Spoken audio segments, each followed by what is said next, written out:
Hey everyone, Durrani here from VG247 and this is Eastward. It's an adventure RPG game that I've been absolutely obsessed with recently. It's a game that reinforces my love for indie games. You play as the unlikely duo, John and Sam, on a quest to see the world after being forced underground. As you visit towns and meet hundreds of quirky characters, figuring out puzzles, fighting your way through miasma-filled dungeons and progressing through the story, you'll quickly realize how much personality and charm Eastward has. I haven't been able to put it down, but I've noted a few things that I properly love about this game. So let's get started, and don't worry, there's no spoilers.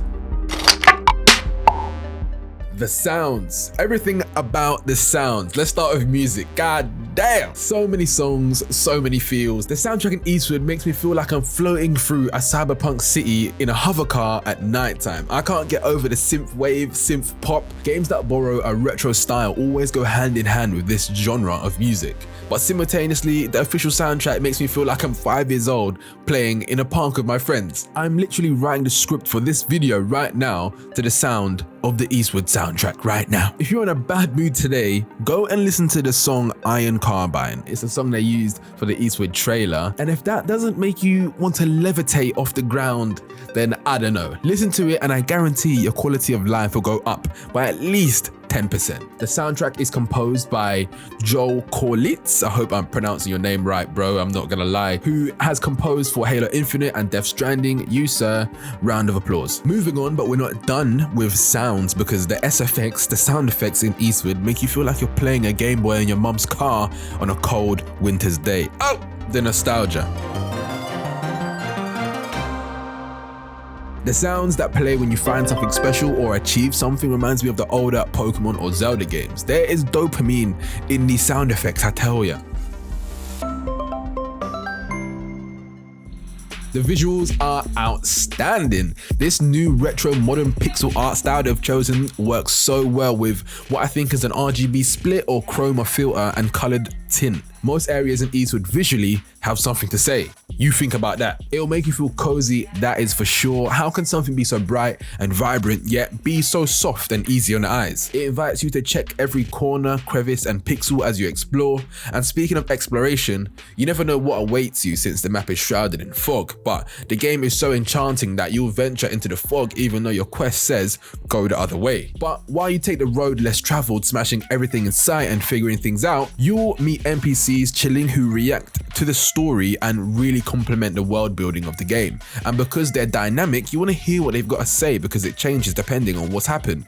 They set the tone very well. Side note, while speaking to characters, I personally hate reading massive walls of text in video games, but the dialogue in Eastward is delivered in small bites and doesn't throw the gameplay off balance. And I'm not sure if it's because I played most of Eastward curled up in bed at midnight on my Nintendo Switch, but I didn't mind the downtime in towns and the cheesy one-liners from the NPCs. Maybe if I was sitting up at my PC, it might have felt a little tedious, but I didn't give it a second thought when I was cozied up in bed. Okay, combat.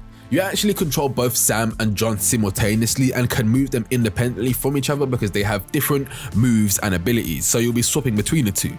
John is as simple as they come, using the same frying pan he uses to cook to splat enemies with. It's not very hygienic, but it's effective. And little Sammy uses her energy blast and psi abilities, but both of them get more fancy weapons and tricks later on in the game. It's really clever how they've implemented the controls, and it makes clearing your way through the dungeon areas a joy. Some of the puzzles remind me of those moments you might find in a couch co-op game where you have to split up and help each other work your way through the level. It's like the person on the left helps open a door for the person on the right, and once the person on the right is through that door, they stand on a button and it lets the person on the left move forward. I hope that makes sense. Let's imagine that, but you're actually controlling both the characters. It's like playing It Takes Two, but by yourself. The combat is simple enough to understand and most enemies are simple enough to overcome, but notably, I loved the boss fights and they are what really carried the combat for me. They are really engaging and some of the bosses have more mechanics than a Destiny 2 raid boss, I'll tell you that. Okay, I might be exaggerating, but you get my point. It feels great when you figure out how to kill a boss. They're not too complex, but it still feels nice. If one game wasn't enough, Eastward has a game within it called Earthborn that plays into the main story. It's its own separate game, and it pays homage to an old game known as Earthbound, also known as Mother, a turn-based RPG on the SNES. The kids in Eastward love this game, and you can even collect items in Eastward that can be used in Earthborn. Does that make sense? I hope that made sense. I just think that's so cool. And back to paying homage for a second, Eastward as a whole is like one big love letter to the older Zelda games, Earthborn, and Dragon Quest, but it does it respectfully, and it's not just a straight copycat. Lastly, John and Sam remind me of Joel and Ellie from The Last of Us. John doesn't speak much in Eastward and Sam does all of the talking, but you can tell they really care about each other, regardless if John's always being roped into some BS. He's being roped into some situations where I think this guy, he just wants to go to sleep, man. He just wants to go back home. He wants to go back underground and just chill. But I'm invested in them and the story, and I'm not sure if it's a plus or a negative, but it's a plus for me how heavily story-based this game is, and it's actually quite a long game as well. Oh god, I've just realized this whole script is starting to sound like a review now, isn't it? It's starting to sound like a review. It doesn't matter, I'll round it up here. Eastward is just a cozy game that helps me relax and hasn't once yet produced a stressful moment because of its simplicity, and it's presented with such charm and personality that helps me overlook some of its little shortcomings. It's not perfect, but it's definitely worth my time that I've spent with it so far. My name is Durrani from VG247. If you've been playing Eastward, let me know what your favorite moments are down in the comments below. Peace out, everyone.